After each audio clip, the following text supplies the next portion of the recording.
movement like this, it becomes unstoppable. It becomes the revival that it is. And I just want this to be the generation that says, we will not apologize for loving our country first. We will not be silent about our faith. We will not back down when the world tells us to kneel, because we bow only to the King of Kings.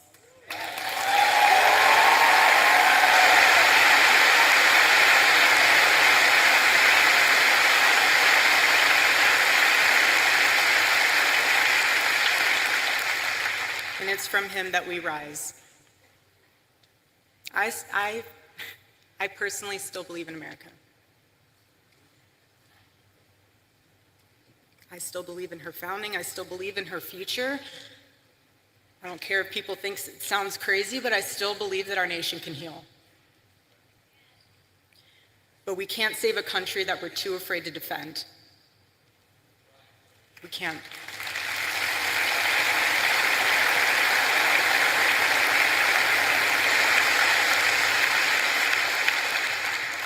On a more personal note, when we first moved into our home, inside of our bedroom, I had on the side wall, when you walk in, it was above the bookshelves, it says, on two framed pieces of paper, it says, "They will be known by the boldness of their faith." And when I hung that, as many women can attest to this, when you hang things, you see them all the time, you just kind of go about your life. And so, being in the position that I am now, it took me a while to even just make it back into our bedroom.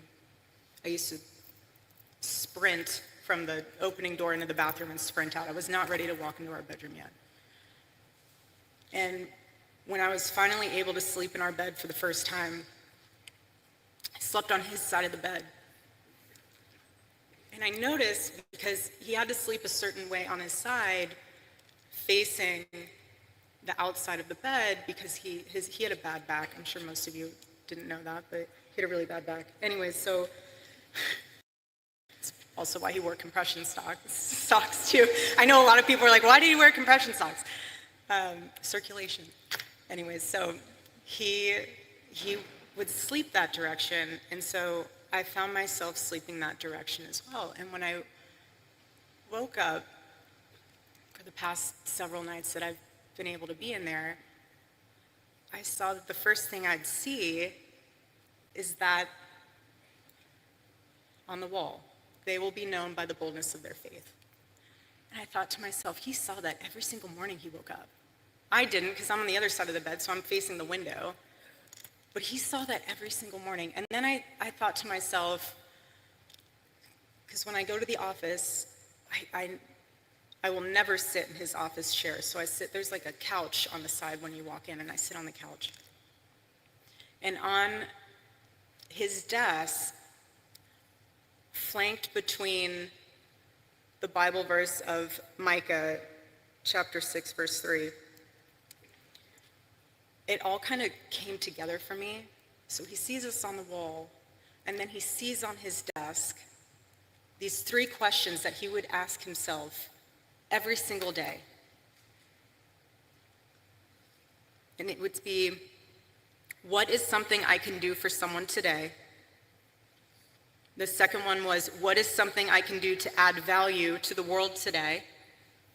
And the third was, how can I honor God today? Those were the three questions combined with the words he saw every single morning. So to me, seeing on his desk, that was him suited up with the armor of the Lord every day. That was his combination. And what I'm realizing with that is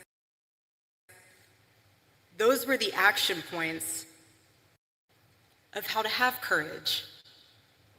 Because you can ask me, well, how do I become courageous?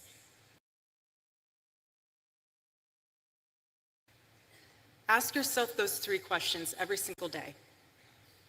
And I promise you, you will get courage. You will. Because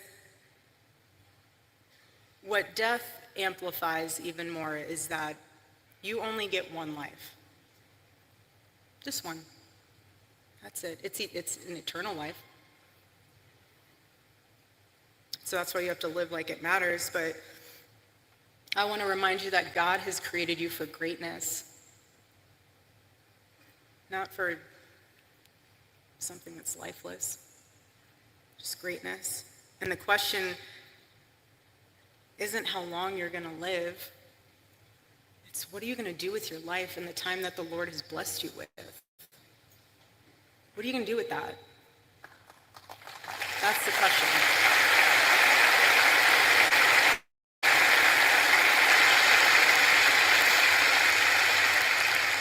And when you get to the end of your life,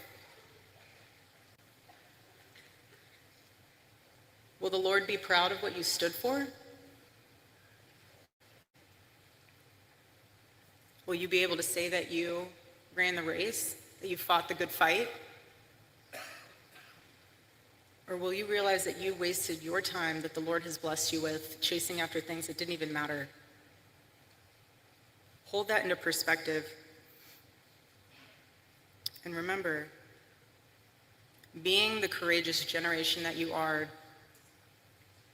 stand up for the truth, defend life, love your family fearlessly, love your spouse fearlessly,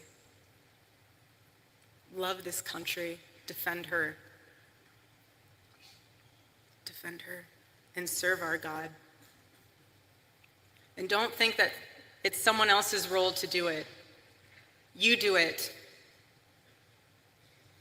You do it. Do it for Charlie. Do it for Charlie.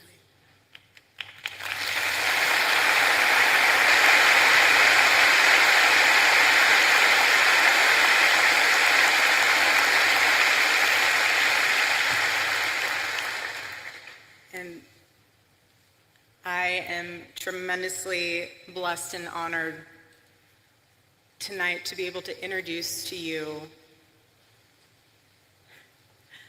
a very, very dear friend and his wife.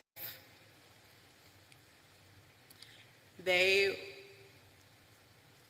are incredible. And I see no one will ever replace my husband. No. But I do see some similarities of my husband in JD and Vice President JD Vance. I do. And that's why I'm so blessed to be able to introduce him tonight, because he understands the fight that we're up against, and he can articulate that in a way that transcends race, that transcends demographic backgrounds. He's an amazing man. So please help me welcome to the stage Vice President JD Vance.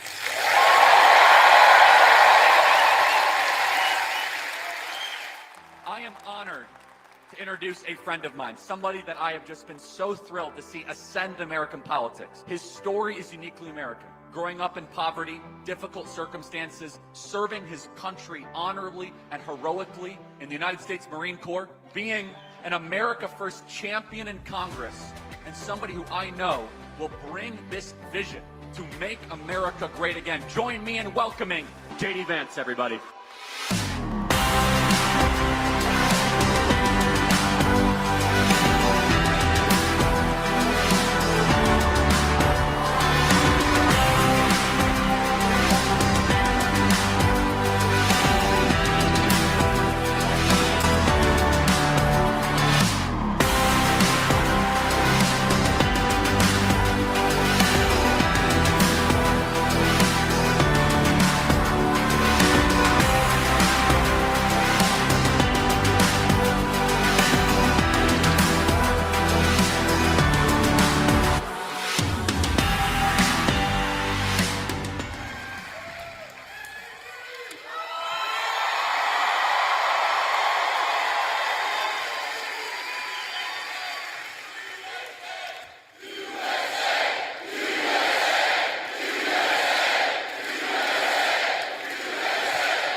this, I got a question.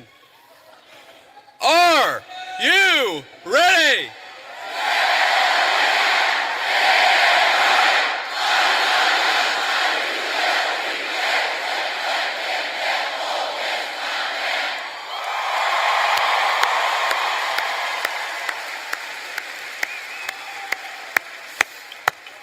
Wow, that was impressive. They told me that would be impressive, and they were exactly right.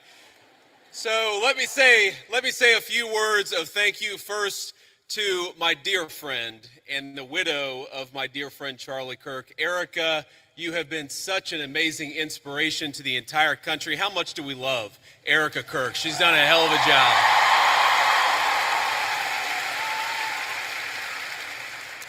I want to thank, we have a couple of Mississippi senators here. We have both Senator Roger Wicker and Senator Cindy Hyde-Smith. Thank you guys for being here.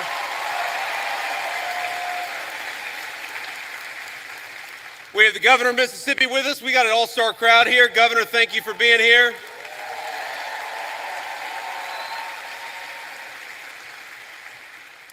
And most importantly, we have got over 10,000 students from across Mississippi. We are proud to have you, and we know that you are the future of Charlie Kirk's legacy. So thank you for being here.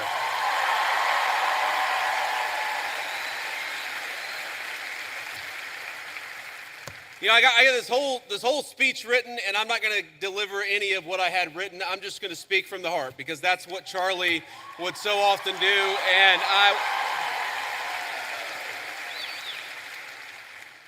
you know, when I think about what we lost 6 weeks ago, it feels like forever ago when I was in a meeting in the West Wing, and one of my staff members came in and said that Charlie had been shot. And then I looked at my phone and I saw all the text messages and realized that my dear friend had been very seriously injured. Now, in the West Wing at that time, we actually thought that Charlie had a chance. We didn't know that he was eventually going to pass away. There were initial reports from the medical team that maybe things were going okay. And of course, eventually Charlie took his last breath and went home to be with his Lord and Savior.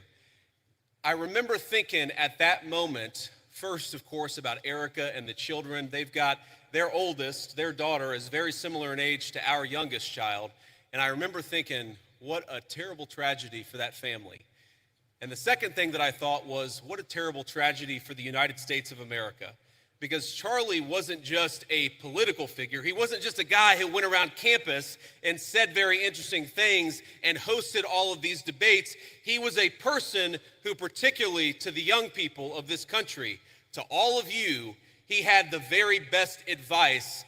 And I think that's the most important way for me to honor Charlie, which is to repeat that advice, something I found true in my own life. Charlie wanted all of you, whatever life path you chose, whatever career you chose, whatever you ultimately did for a living, Charlie wanted you more than anything to invest in the things that were worth having, to build a life that was worth building. And that started, the most important advice he ever gave you was fall in love, get married, and start a family. And I can't honor Charlie without repeating that most important advice.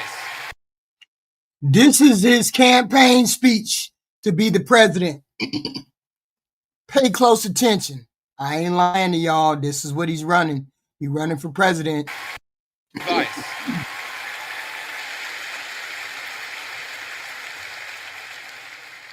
Now, most of you are probably too young to have found the person you're going to spend the rest of your life with. Some of you are lucky enough to have found that person already.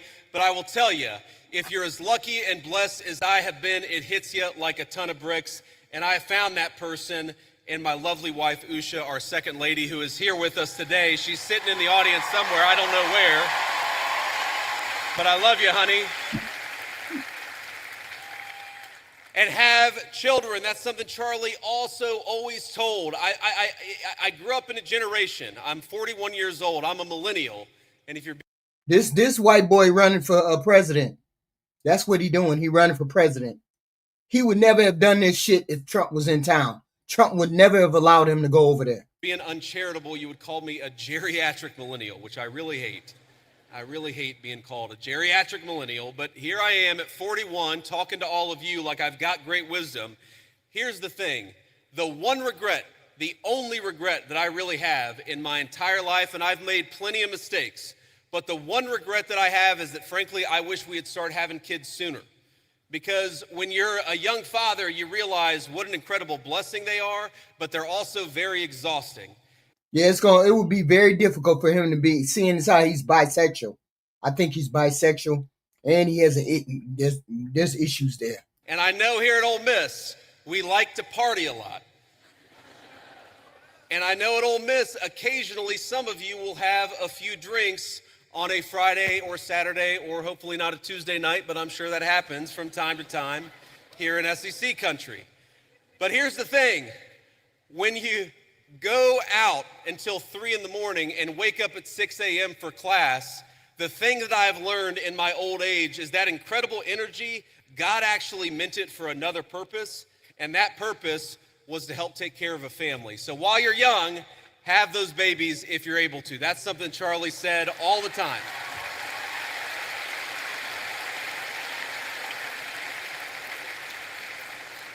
But if you think of that advice, Charlie wanted you to get married. He wanted you to fall in love. He wanted you to build a family. He wanted you to find a vocation. That was the advice that he gave on campuses. But that's not just about you. That's also about our country and about our government. Because while you have the freedom to live life as you so choose, I have got a responsibility as your vice president to make the American dream as accessible as possible. And this is why, my friends, this is why we care about all the things that we care about. Why do I care so much about having a secure border in the United States of America? It's because I believe that when you let in a flood of illegal immigration, what it does is it drives down the wages of young people and makes housing unaffordable for the entire American population. That's why we closed down the border.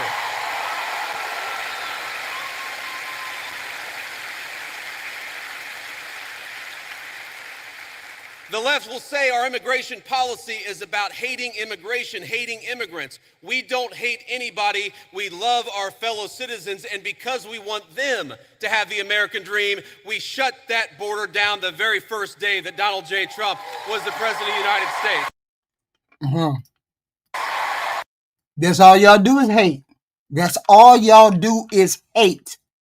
You hate gays, you hate trans, you hate immigrants, you hate everything. Y'all don't never stand for nothing. Republicans never stand for nothing. Policies of the Biden administration. I want a lot of you, I'm sure there are military veterans in this room right now. I'm sure there are a lot of people who will join the military in the future, and we're proud of you.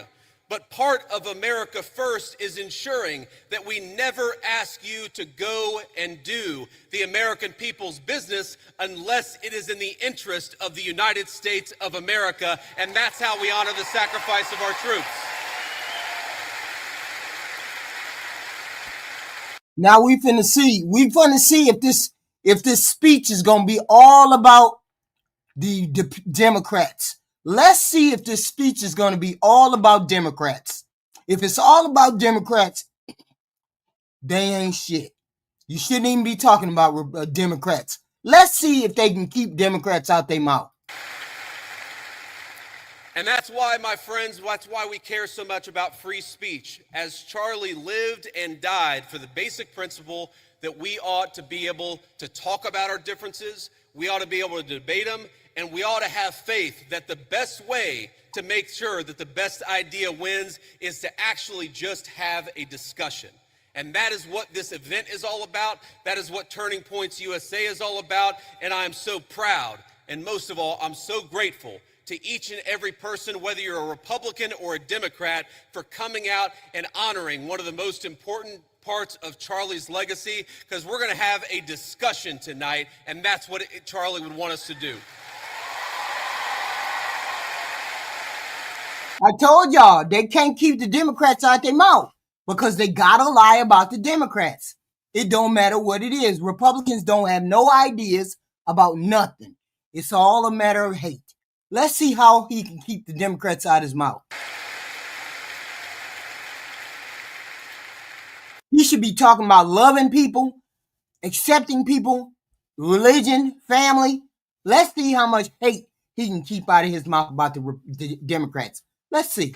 Now, I want to get to questions, and I want to leave plenty of time for questions, but I want to make just a couple of final points about Charlie's legacy in politics. The most important thing about Charlie is that he was a great husband and a great father. Erica told me probably 12 hours after Charlie had been pronounced dead, she was just absolutely devastated. She was unable, you know, if you've ever known anybody who's grieving, sometimes it's unable, they're unable to even hold a single thought for more than a few seconds.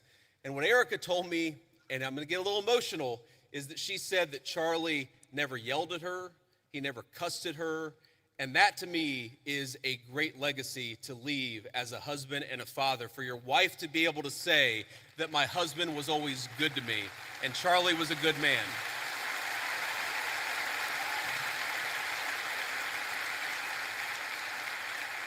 But he also had the legacy of believing And a bitch hellbound. Now get the fuck off my channel.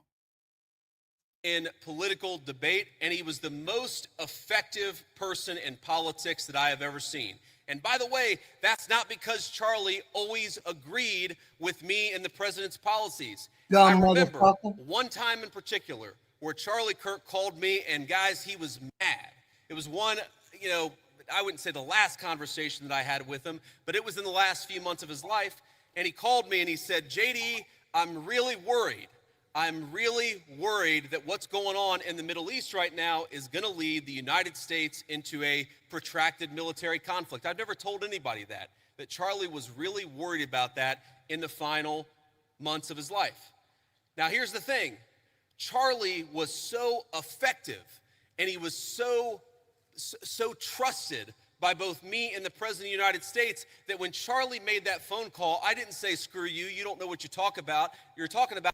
I told you he running for president, y'all. He's running for president. This is what this man is doing. He don't never have nothing good to say about nobody. No Democrat for sure. So let's see how long he can keep the mask up. I listened to him. And I really believe that one of the reasons why the President of the United States knocked out the Iranian nuclear facilities, but never got the United States into a protracted military conflict and never lost a single American in a Middle Eastern conflict is because we had the wisdom and the good sense to recognize that the American people are done with American troops dying in unnecessary foreign conflicts. But Charlie Kirk reminded me of that. Charlie Kirk.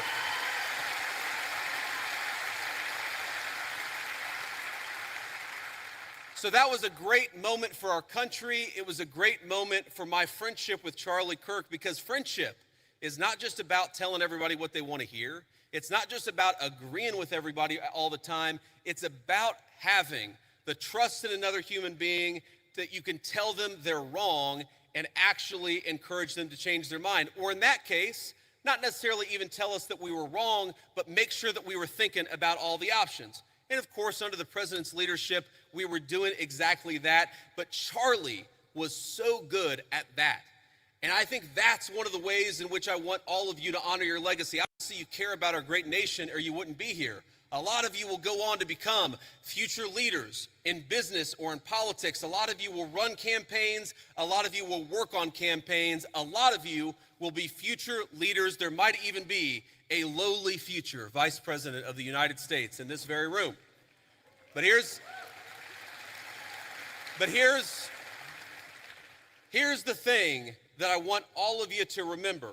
Charlie wasn't effective just because he had opinions. A lot of people have opinions. Charlie was effective because he was courageous, because he worked very hard, and because he made his vision a reality. And so if you care about this country, as I know all of you do, don't just complain about social media. Get up and get involved in a campaign. If you want a better policy outcome, even from an administration that you voted for, then get out and get involved and making your voice heard. If you care about this country, love it enough to get involved in the process and how we govern it. That is the only way we are going to save the United States of America, and that is perhaps the greatest contribution that you can make to Charlie Kirk's legacy is getting involved in saving this country. I'm in the fight, and I know every single one of you are with me. God bless you, and thank you for having me.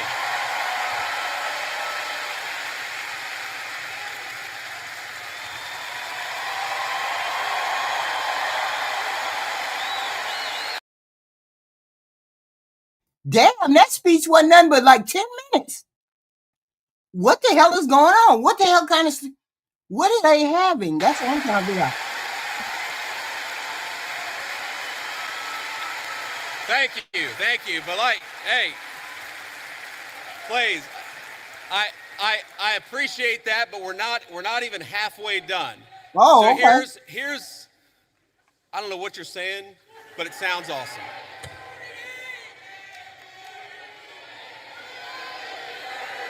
I don't know why they got him there. Let's not get ahead of ourselves, ladies and gentlemen.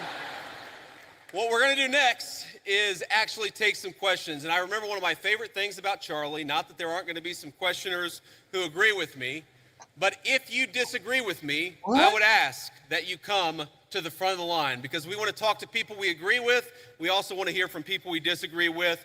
It is hard for me to see because the spotlights are very bright, but whoever's in line, go ahead and ask your question. Oh, there we go. Okay, now I can see you. How you doing? Hi, Mr. Vice President. Thank you so much for being here. My name's Lucy. And I'm Ellie, and we're with the Turning Point chapter for this question. Thank you, guys.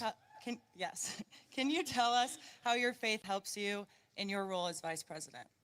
Well, I appreciate that. That is a very good question. And this is another way in which Charlie has affected my life. I would say that I grew up, again, in a generation where even if people had very deep personal faith, they didn't talk about their faith a whole lot. And I grew up in a country where you just didn't hear political leaders talk about their faith. But the reason why I try to be the best husband I can be, the best father I can be, the reason why I care so much about all the issues that we're going to talk about is because I believe that I've been placed in this position for a brief period of time to do the most amount of good for God and for the country that I love so much. And that's the most important way that my faith influences me, is we all get a limited opportunity to make a difference. And if you believe as we believe, you believe that God, you believe that Jesus Christ has a plan. And sometimes we don't understand that plan. By the way, why he always come across like he's lying all the time? I don't know why. He seems like a scammer to me. But what I remind myself is that there is a deeper rhythm, that Jesus Christ is the author of the fate of human history, and we are charged to do everything that we can to effectuate that vision, to make our country a more virtuous place, a more prosperous place where people can raise a family and not be persecuted for their faith, but teach their children their faith. That recognition that all of us have a duty. And I have two very important duties as Vice President of the United States, to the American people and to God, and that's the most important influence my faith has on me. Thank you.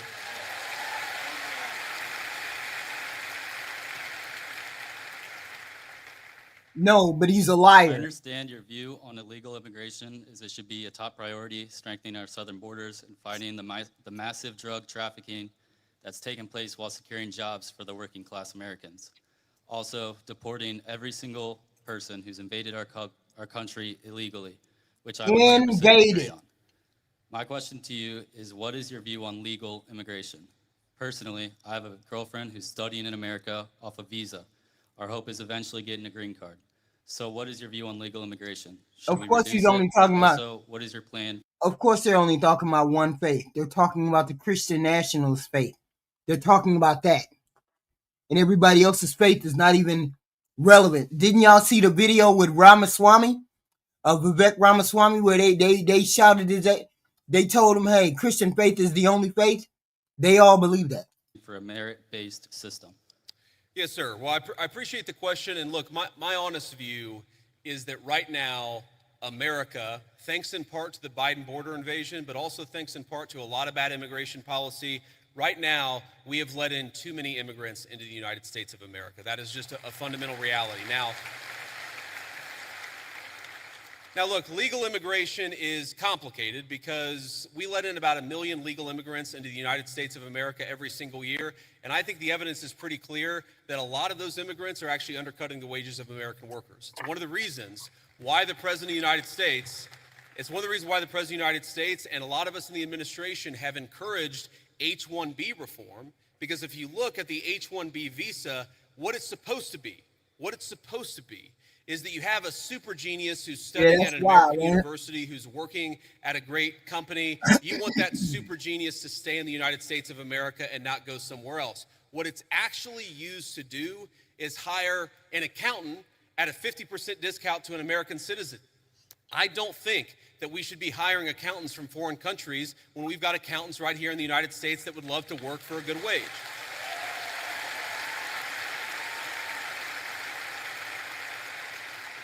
Now, you asked about, I think, your girlfriend, you said, and I obviously don't know the full details about your situation, but my view is, look, there are people who want to come to the United States of America, and some of them, I'm sure, can enrich the United States of America by coming here, but we have got to get our overall numbers way, way down. Too many people have come into the United States of America. I am married to the daughter of immigrants who came to the United States in the 1980s. I do believe that some immigrants, many immigrants do in fact enrich the United States of America, but here's the problem. We don't even know how many illegal aliens we have. We don't even know. The best guess is probably 25, 30 million people. I've heard estimates as high as 50 million. When something like that happens, you've got to allow your own society to cohere a little bit, to build a sense of common identity, for all the newcomers to assimilate, the ones who are going to stay, to assimilate into American culture. Until you do that, you've got to be careful about any additional immigration, in my view. Thank you, sir. Thank you.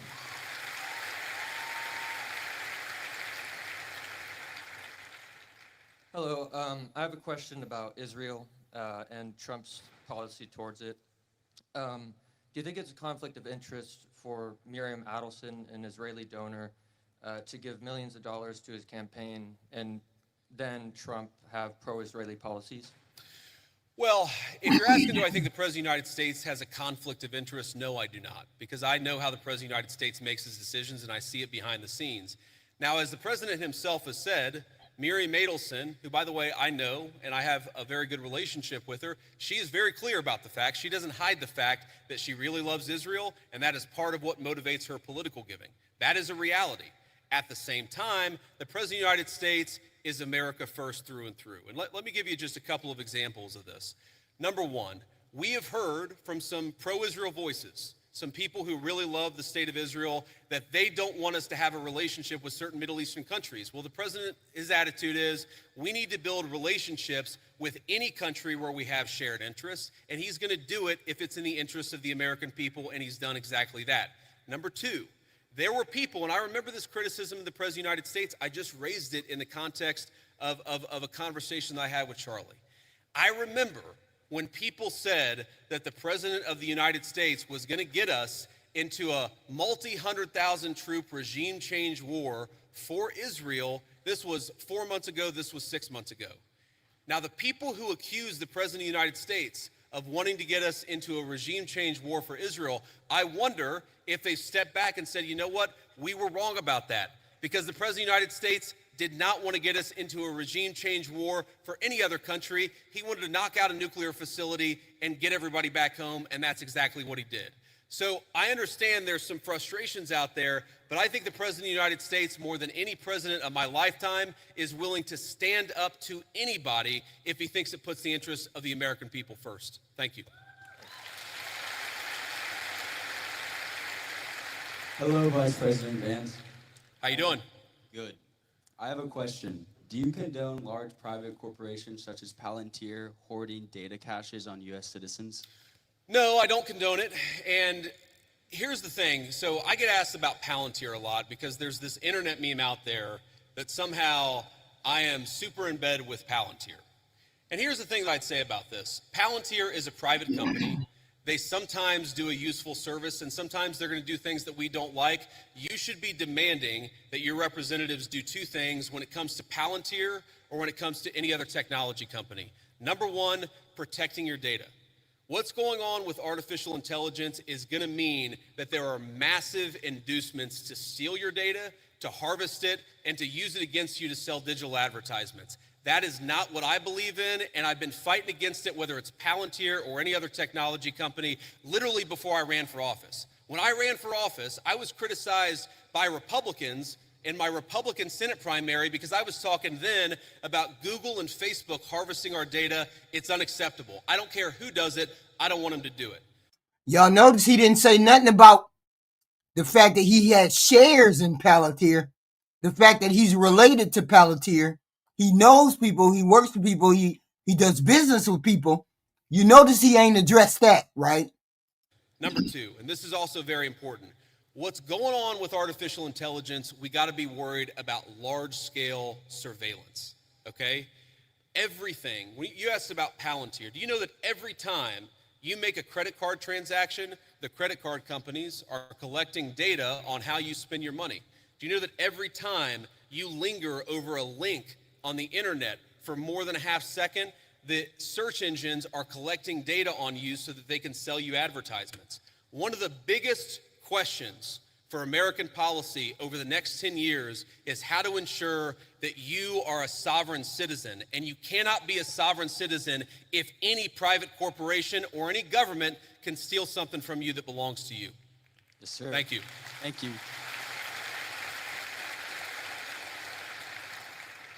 Vice President J.D. Vance, good evening.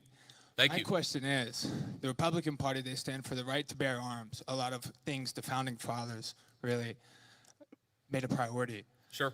And I feel as if requiring Christianity in public schools goes against the founding fathers' wish of freedom of religion. Same thing, Rainbow Kid, same thing. What do you think about that? Well, I guess who is saying that we require Christianity in public schools?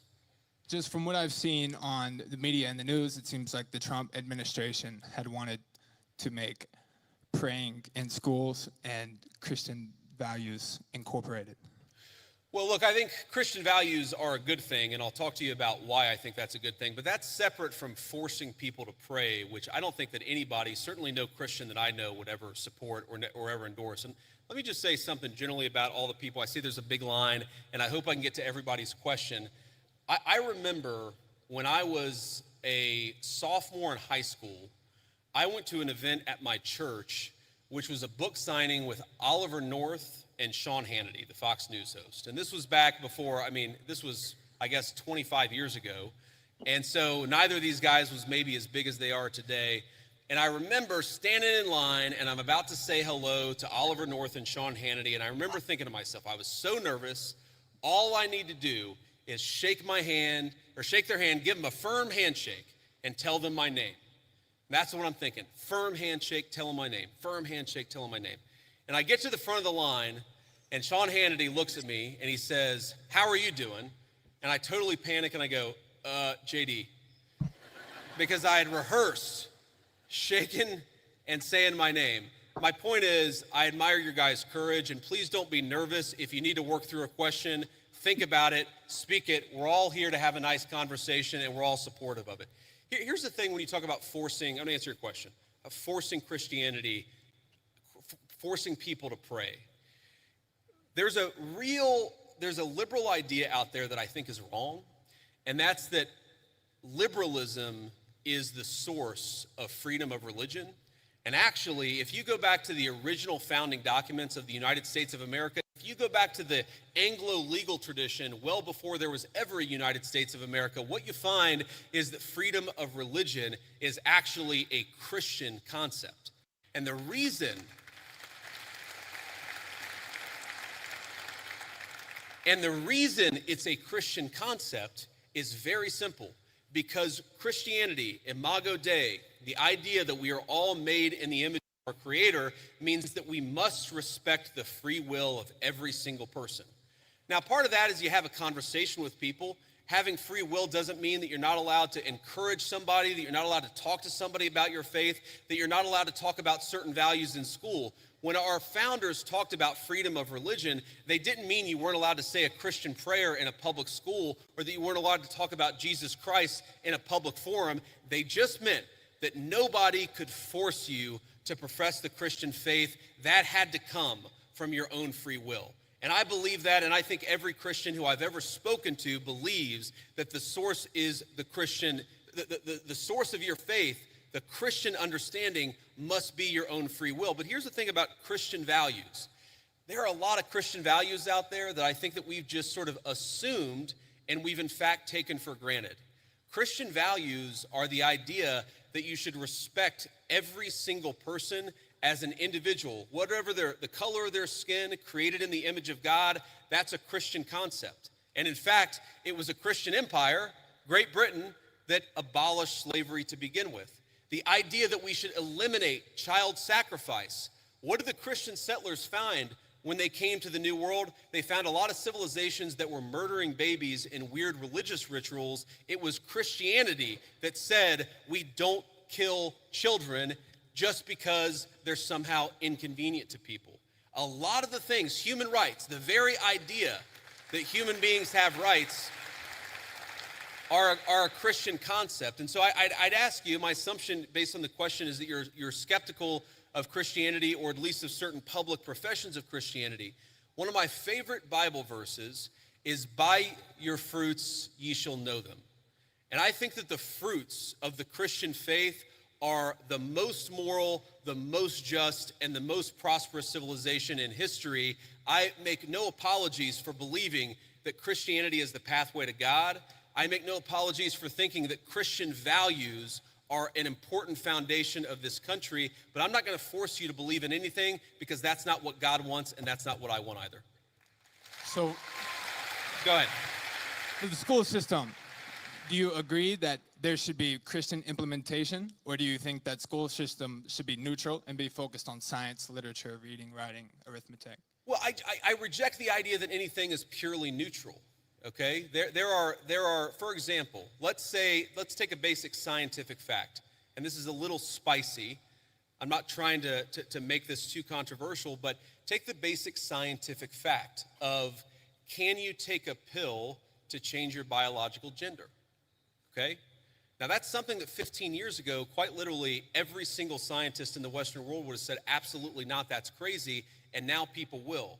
I think the premise of your question, I don't totally share it, because I don't think perfect neutrality is possible. What is it? You talk about history. Was Christopher Columbus a great explorer, or was he a guy who committed genocide against the native populations? These debates, I'm happy to have them, but I reject the idea that there are truly neutral debates. Anybody who's telling you their view is neutral likely has an agenda to sell you, and I'm at least honest about the fact that I think the Christian foundation of this country is a good thing. Next. Okay, thank you. And for the pill you're talking about, what do you mean specifically? Are you talking about testosterone, estrogen? Yeah, I'm talking about hormone replacement therapy. That's what I'm talking about. Just to be respectful, let's keep it going. Yes, thank you. Have a good night. You too. Hello, Mr. Vice President. Thank you so much for giving this opportunity to talk here today. I did not agree with many of the things that you said right ahead of this, but I don't think that's my point to discuss here. What I want to ask is, okay. You are married to a woman who is not Christian. In her Wikipedia, I mean, I just looked it up. I wanted to know what her faith was. I didn't know this before, but she still calls herself Hindu. You are raising three kids in cultural, racial, religious household. How are you maintaining, or how are you teaching your kids not to keep your religion ahead of their mother's religion? Or how are you teaching them that your kind, they're that kind who got here just few years or few decades ago is different or is better than your mom's kind who got here just a generation before? How are you balancing that? And when you talk about too many immigrants here, when did you guys decide that number? Why did you sell us a dream?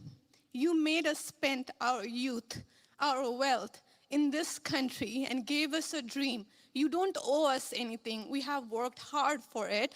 Then how can you, as a vice president, stand there and say that we have too many of them now and we are going to take them out, to people who are here rightfully so, by paying the money that you guys asked us.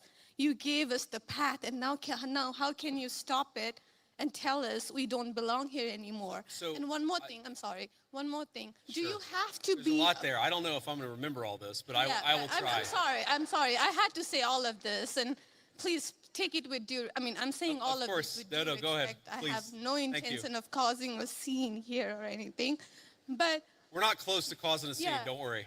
but we talked about Christianity, all of this. I'm not even Christian, and I'm here standing to so support. Why are we making Christianity one of the major thing that you have to have in common to be one of you guys, to show that I love America just as much as you do? Why is that still a question? Why do I have to be a Christian? Or Okay. So there was a lot there, and I'm going to try to respond to as much of it as I can. So on the question of immigration, so first of all, I can believe that we should have lower immigration levels, but if the United States passed a law and made a promise to somebody, the United States, of course, has to honor that promise. Nobody's talking about that. I'm talking about people who came in violation of the laws of the United States of America, and I'm talking about in the future reducing the number of people. Sorry, what? May I continue on that?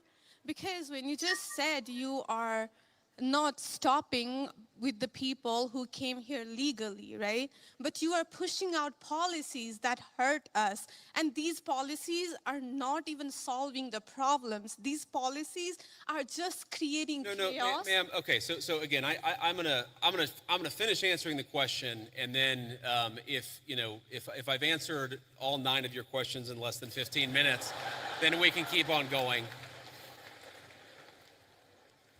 We got to have a little fun, right? So here's the thing. I can believe that the United States should lower its levels of immigration in the future, while also respecting that there are people who have come here through lawful immigration pathways that have contributed to the country. But just because one person or 10 people or 100 people came in legally and contributed to the United States of America, does that mean that we're thereby committed to let in 1 million or 10 million or 100 million people a year in the future? No, that's not right. We cannot have, I'll go and finish. We cannot have an immigration policy where what was good for the country 50 or 60 years ago binds the country inevitably for the future. There's too many people who want to come to the United States of America, and my job as vice president is not to look out for the interests of the whole world, it's to look out for the people of the United States.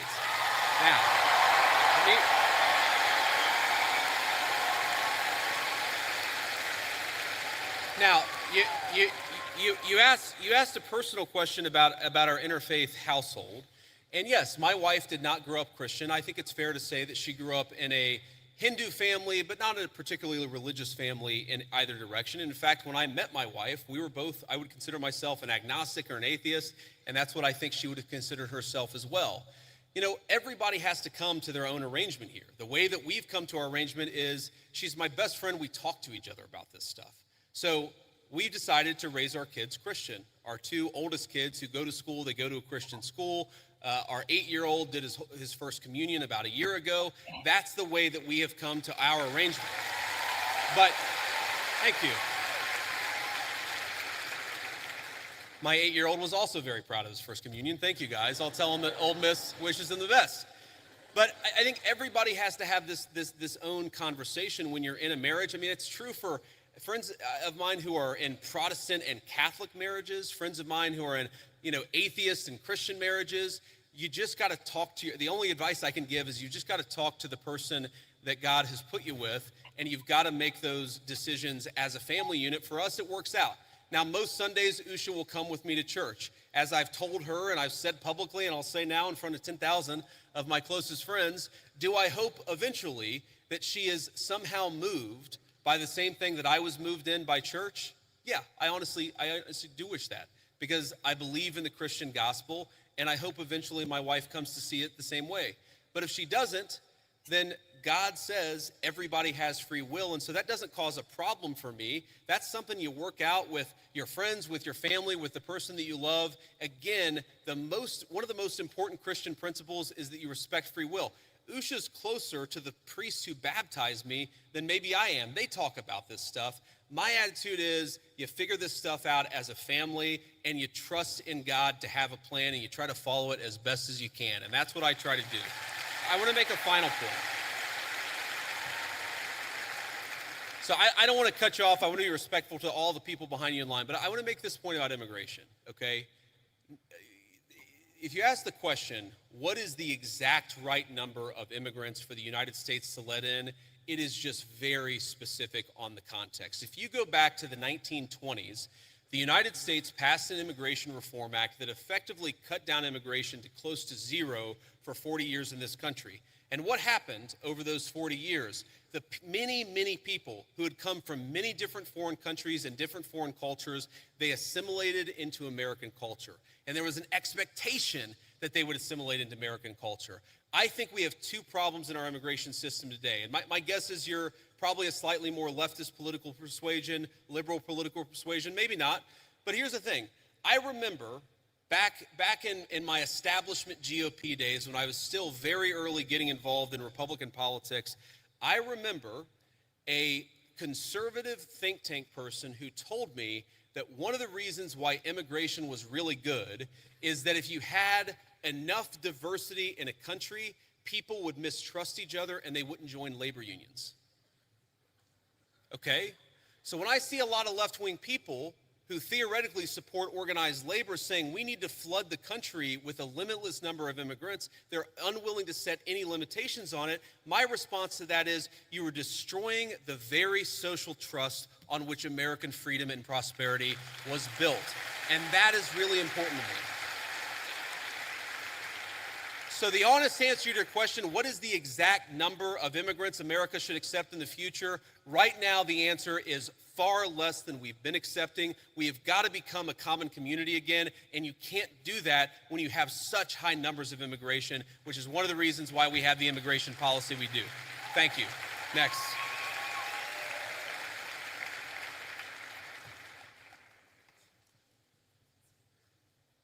Good evening, Vice President Vance. I just want to say it's an honor to actually be able to talk to you. It's an honor to be here. Thank you. Thank you. One of my biggest questions is, I feel like one of the biggest problems that America is facing today is that ever-growing social political divide, and we're seeing this on the Republican and Democratic side, but we've seen that a refusal to cooperate with the other side has led to some major issues, including right now the government shutdown, and I wonder, as the party in power, what are your plans to address that issue towards, reaching that olive branch out to the other side to actually come to an agreement on how to go forward with our government? Look, it's a very good question, and let me just say on the government shutdown in particular, the reality here is that there's a very simple bill that just reopens the government. It does it through pretty much the end of the year. That got every single Republican in the House of Representatives to support it. And then it got 52 Republicans in the Senate and 3 Democrats in the Senate to support it. But because of weird Senate procedural rules, it requires a 60-vote threshold. So on that issue in particular, when you have every single Republican with like 2 exceptions in both houses of Congress, I feel pretty confident. I know that I'm partisan. I know I have an R next to my name. But I feel pretty damn good saying the shutdown is the Democrats' fault because we voted again and again to open it.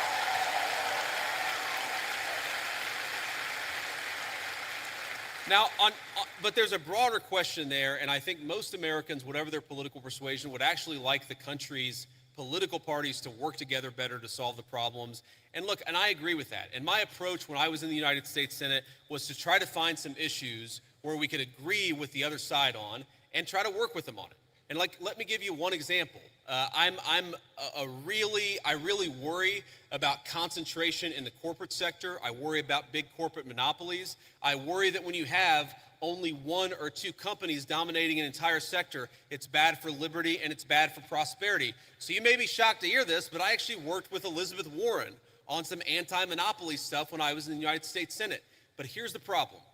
The problem is there is actually a lot of things where we could work across the aisle.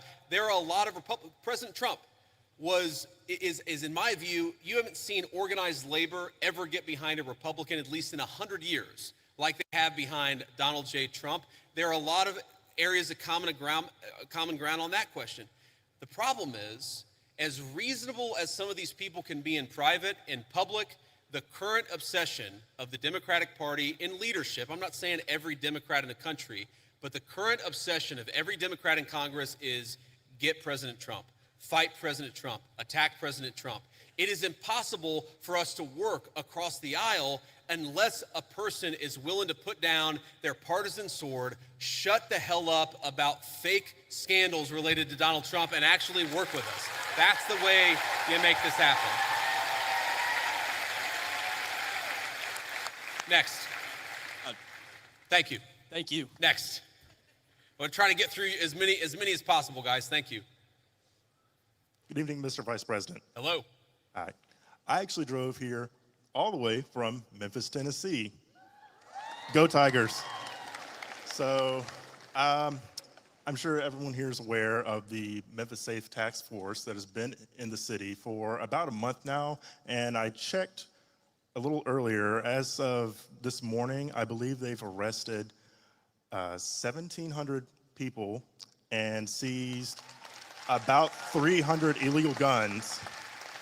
So I want to ask, how does this law enforcement objective jive with Attorney General Pam Bondi's pledge to make the Department of Justice a more pro-Second Amendment Department of Justice? Because I'm sure most people in here support the Second Amendment. So how can Republicans and this Department of Justice use the current gun laws that are on the books that a lot of pro-Second Amendment advocates disagree with, that we wanted to overturn in the big beautiful bill, but we didn't get it? Yeah. So I understand the question. And by the way, I supported some of those changes in the big beautiful bill. I know the President of the United States did too. We didn't have the votes to get them in there, and that's as simple as that. But I know exactly what you're talking about because there were a couple of issues in particular. I talked to some of my Second Amendment friends. But here's the basic issue.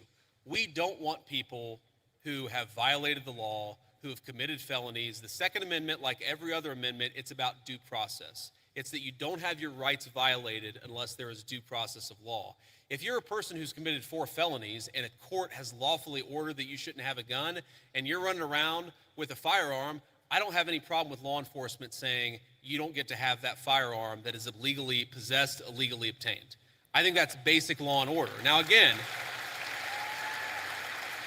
if you had, if you had somebody come in and say, well, we don't think that person should have a firearm, but they haven't violated any law, that's a totally separate question. That's not what we're focused on. What we're focused on is violent crime and people who have violated, the bodily autonomy of another human people. A person who has committed an act of violence against one of their fellow citizens, we're going to clean up the streets, get those people off the streets, and make America safe for the American citizens again. That is our entire law and order policy, and I think we're doing a pretty good job at it. Thank you.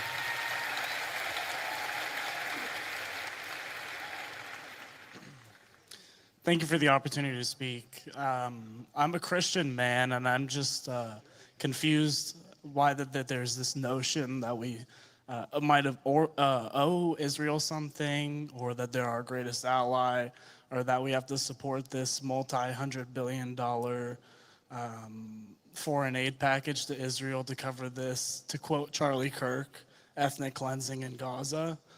I'm just confused why this idea has come around, considering the fact that not only does their religion not agree with ours, but also openly supports the prosecution of ours. Yeah, so let me say a few things about this. First of all, when the President of the United States says America first, that means that he pursues the interests of Americans first. That is our entire foreign policy. And that doesn't mean that you're not going to have alliances, that you're not going to work with other countries from time to time. And that is what the president believes, is that Israel, sometimes they have similar interests to the United States and we're going to work with them in that case. Sometimes they don't have similar interests to the United States. And this example, the most recent Gaza peace plan that all of us have been working on very hard for the past few weeks, the president of the United States could only get that peace deal done by actually being willing to apply leverage to the state of Israel. So when people say that Israel is somehow manipulating or controlling the president of the United States, they're not controlling this president of the United States, which is one of the reasons why we'd be able to have some of the success that we've had in the Middle East. Now, you ask about, sort of Jews disagreeing with Christians on certain religious ideas. Yeah, absolutely. It's one of the realities is that Jews do not believe that Jesus Christ is the Messiah. Obviously, Christians do believe that. There are some significant theological disagreements between Christians and Jews. My attitude is, let's have those conversations. Let's have those disagreements when we have them. But if there are shared areas of interest, we ought to be willing to do that too. For example, one thing I really, really care about is the preservation of the Church of the Holy Sepulchre in Jerusalem. Christians believe that that is the site where Jesus Christ was crucified, and also that his tomb is right there as well. My attitude is, if we can work with our friends in Israel to make sure that Christians have safe access to that site, that's an obvious area of common interest. I am fine with that. What I'm not okay with is any country coming before the interests of American citizens, and it is important for all of us, assuming we're American citizens, to put the interest of our own country first. That's what we're going to do. That's what we try to do every single day, I promise you. Thank you.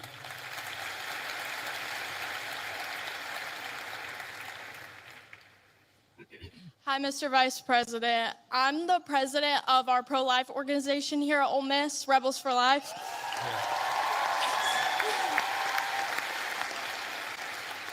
And I myself, as the president, am 100% pro-life. And I know you've stated, you being Catholic, that in the past, you've stated that you're 100% pro-life.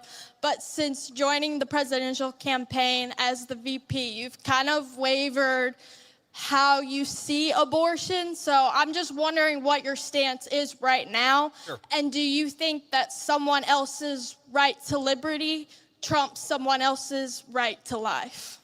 Well, first of all, I appreciate your question, and I appreciate the work that you do. You asked the question, do I think somebody else's right to liberty trumps somebody else's right to life? No, I do not. I, in fact, do not believe that. Now, you said, and I'm going to take issue with something you said, just the premise of the question, which is that I've wavered on the pro-life issue. I really do believe that the president has been the most pro-life president in the history of the United States of America. Now, that said, there are two things that I think we have to keep in mind here. Now, one is the very, very hard question of, when we talk about our abortion policy, there are some very, very difficult edge cases. There are cases where you've got, an 11-year-old girl who was raped, who it would be unsafe for her to bring the baby to term. You've got situations where, bringing a baby to term would cause serious bodily harm, maybe death for the mother. That's one of the reasons why we believe in the exception in these cases where you have, again, they're edge cases, they're rare. I think the pro-abortion community would have you believe that's 90% of abortions. That's not true. But we got to be honest about the fact that there are some edge cases. The second thing I'd say about this is that we have to be prudential and practical in what can get accomplished. And there may be disagreements about what exactly that is, but if you look at the pro-life victories that the President of the United States has been able to achieve, he's been able to achieve them because he has worked within the system that we have. If your attitude is you are going to pursue the most aggressive pro-life option, even if it means you lose every election and every outcome means that you're going to be in a situation where the Democrats have abortion on demand up to the moment of birth to the very end. You've got to work within the political constraints that we have. Now, here let me just say something about this. And somebody asked me earlier about my Christian values. And one of the points I made is that when the settlers came to the New World, they found a very widespread child sacrifice. I imagine there are some people who don't agree with my view on the pro-life issue. Let me just make an observation. If you go to historical archaeological sites where there were brothels, and the two oldest businesses in the world are gambling and prostitution, so there were brothels even in very ancient civilizations. If you go back to ancient brothels and you dig up the bones of the women who were working in these places, you will very often find a lot of children who were buried with them. And the answer is that whenever a society decides to discard innocent babies, they also don't treat their women very well. And whenever a society mistreats its women, it is very often the babies who come right after that. There is a reason why Christian civilization ended the practice of child sacrifice all over the world, and it's one of the great accomplishments of Christian civilization. I believe that we should try to be protecting every unborn life. There's a question of exactly how we do it, but I would never say that anyone's right to life should be sacrificed. Thank you, ma'am.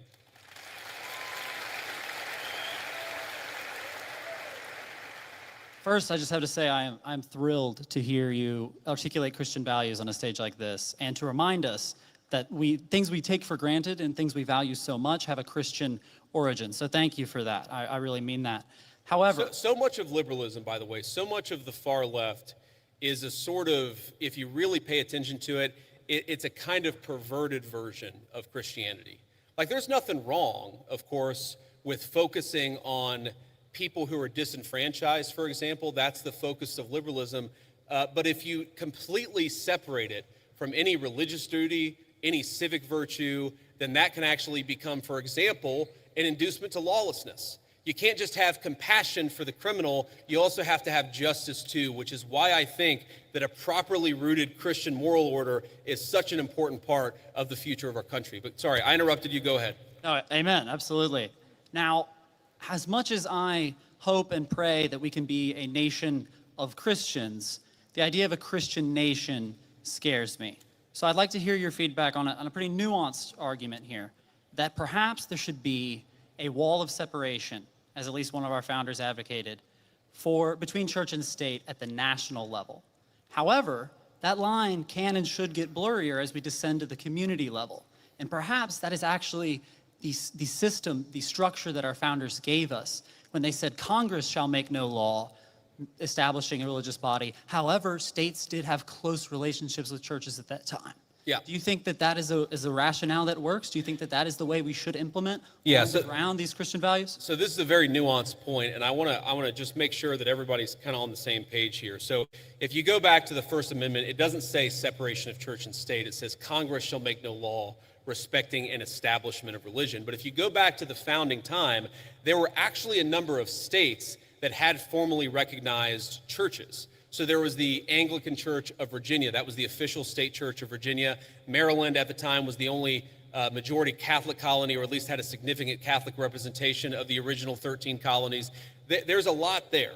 And yes, I do think that what happened is the Supreme Court interpreted Congress shall make no law respecting an establishment of religion to effectively throw the church out of every public space at the federal, state, and local level. I think it was a terrible mistake, and we're still paying for the consequences of it today. But and I think this is your point, if you were to undo that, if you were to get back to a system actually meant by the founders where Congress is not setting up an established religion, but people in their local communities can kind of do whatever it is that they want to do, I think that would be a better system than what we have today. But I think the most important principle that we have got to remember is you do not have to completely kick God out of the public square, which is what we've done in modern America. It's not what the founders wanted. It's not good for the United States of America. And anybody who tells you it's required by the Constitution is lying to you. Thank you.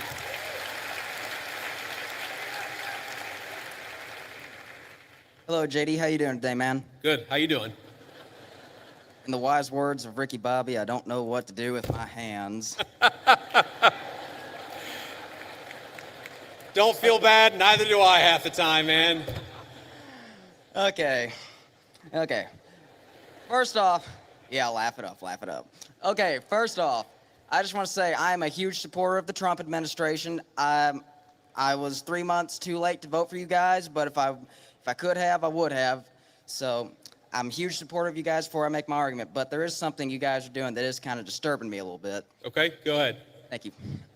You guys you guys have sent the military into Washington, D.C. and a few other cities that I can't think of off the top of my head, which first off, they've had wonderful results. Like no one can deny the results of that. It's wonderful. Some might even say the greatest. I'm a comedian. I like this guy. Who is this guy? Thank you, JD. I like you too. Now he's gonna ask the question about all the shit that we did wrong, but that's okay. Go ahead and ask your question.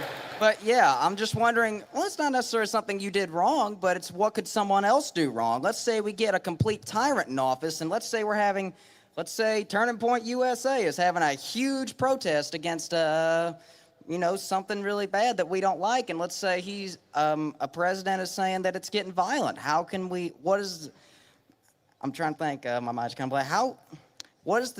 What is the difference between what you're doing and how could we prevent someone from abusing that power? Yeah, so look, I understand where the question is coming from, and I think it's a fair question. And it's going to sound like I'm being sarcastic, and it really is not meant in any offense. But when you talk about what could another administration do, to take a wild, hypothetical example totally off the top of my head, what if Joe Biden sent the Federal Bureau of Investigation to start arresting his political opponents? Okay? So here's something that I want every conservative to remember. It's an important part of my entire political philosophy is we cannot be afraid to do something because the left might do it in the future. The left is already going to do it regardless of whether we do it. That is the takeaway of the last 40 years. And in particular, if you look at what we're doing, if Joe Biden wanted to deploy the National Guard to a red state in a place where the murder rate was twice what it is in third world countries to actually go after murderers, that would be a great use of the National Guard. Unfortunately, I don't think Joe Biden would use it like that. What I'm worried about, frankly, is what the far left already did with American law enforcement, and that is the thing that we have to prevent against. And the answer to that question is you make sure the people who did it face penalties for using the federal power against American citizens. And by the way, that's exactly what we're trying to do. Thank you. Thank you, JD. Honor to meet you, man. Good to meet you too, man.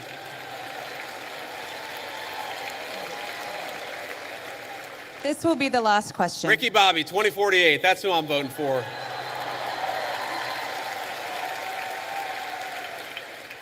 This is the last. Oh, wow. We've been here over an hour. That's amazing. Okay. I'm sorry. Those of you who didn't get to answer a question, I tried to be as quick as I could. Go ahead. Mr. Vice President, I'm humbled and honored to be here. Recently, President Trump endorsed a candidate to run against Republican Representative Thomas Massie, who has opposed and criticized some of the Trump administration's aims. How would you address those who fear that principled disagreement or independent thinking is discouraged within the party because of how it can be framed as a betrayal instead of as internal accountability or an opportunity for debate and negotiation? So it's a very good question. And let me say, this one is hard for me. And the reason it's hard for me is because Thomas Massie and he's one of the first people that ever reached out to me about my book or about political office. I've known Thomas Massie well before I ever got involved in politics. Thomas's wife died maybe it was a year and a half ago, 2 years ago. It was a little while ago. She died very unexpectedly, was a very sweet and kind woman. And I was probably one of the first people that called Thomas to offer my condolences. I think the problem with Thomas, and I've told him this in private, and now I guess I'll say it in public, is it's one thing to disagree with the party on a particular issue. It's one thing to have your independent stand on a number of questions. And by the way, some of the stuff where Thomas Massie has been independent against the Republican Party, I've agreed with him with. Thomas and I worked together during 2023 where I was trying to stop the limitless flow of American money to Ukraine, and Thomas was one of the people I was working closest with it. But that's one thing. Being independent, having your own opinions is one thing. Voting against the party on every single issue, you're eventually going to make too many enemies. And that is the problem that Thomas has had. It's not one issue, it's not 3 or 4 issues. It's that every time that we've needed Thomas for a vote, he has been completely unwilling to provide it. That is why the President of the United States has trained his ire on Thomas Massie. It's because we can never count on him for some of the most difficult votes. I wish that that weren't the case. I say that as somebody who's known Thomas well before I got into politics, but politics is politics, and when you always vote against the party, you can't expect the party to actually back you. That's the reality. So,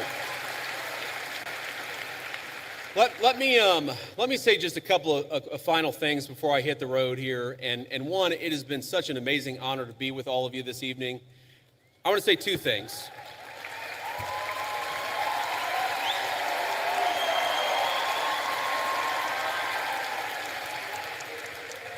I want to say two things. Number one, when I was back in my agnostic days and I was thinking about returning to my faith, I remember talking to a friend of mine and actually talking about, a number of things. And he said something to me that was really interesting. And I was talking about all the things that were going wrong.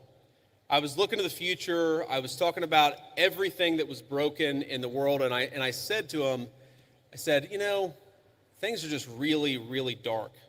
And he said, and he stopped me in my tracks, he said, JD, you're right. There are a lot of things that are really dark out there, but despair is a sin. Now, I know not all of you are Christians, but for the Christians out there, I think that it is very important to remember that despair is actually a sin. It's okay to disagree. It's okay to criticize. It's okay to think that things aren't going well with a particular issue, but we are called to never give up hope. But I think one of the critical lessons of Charlie Kirk's life to his dying breath, this was a man who never lost hope in his Creator and never lost hope in the United States of America. So let's remember that and carry that forward as a way to remember.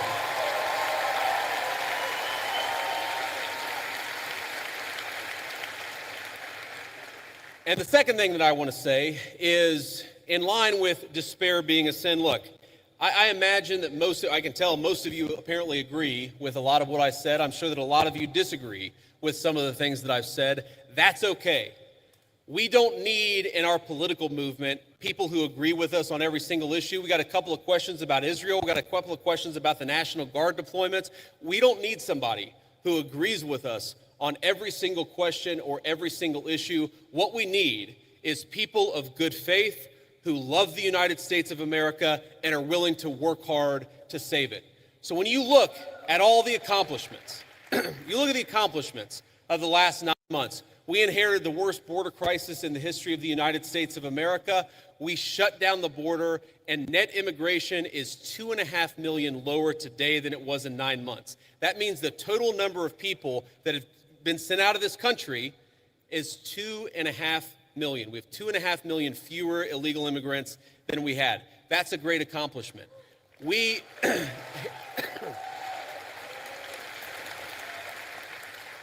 inherited a terrible affordability crisis from Joe Biden, and I'm not going to tell you everything's perfect because it was a real bad situation that we inherited, but inflation is consistently below economists' expectations, and we are chipping away at it every single day. We inherited an economy where we had the largest trade deficit in the history of the United States of America. In 9 months, Donald Trump's tariff policies have cut the American trade deficit by over half. That means we're making more of our own stuff, and we're actually employing American workers to do it. And all that is to say that very often, Charlie Kirk would call me and he would say, not attaboy, but he would say, do more, do more, do more. And I listened to Charlie because he was a dear friend and because I knew that he loved this country. My point is, the best way in your life to honor Charlie Kirk's legacy, it's not to despair, but to hope in the future of this country. If you disagree with something, then get involved in the movement to save this country. If you think that we could be doing more, then pick up the phone and get involved in the effort to change our minds and change the future of the United States of America in the process. My friends, the rebels of Ole Miss, despair is a sin. Do not give in to despair. Let's keep fighting to save the United States of America. Thank you and God bless you.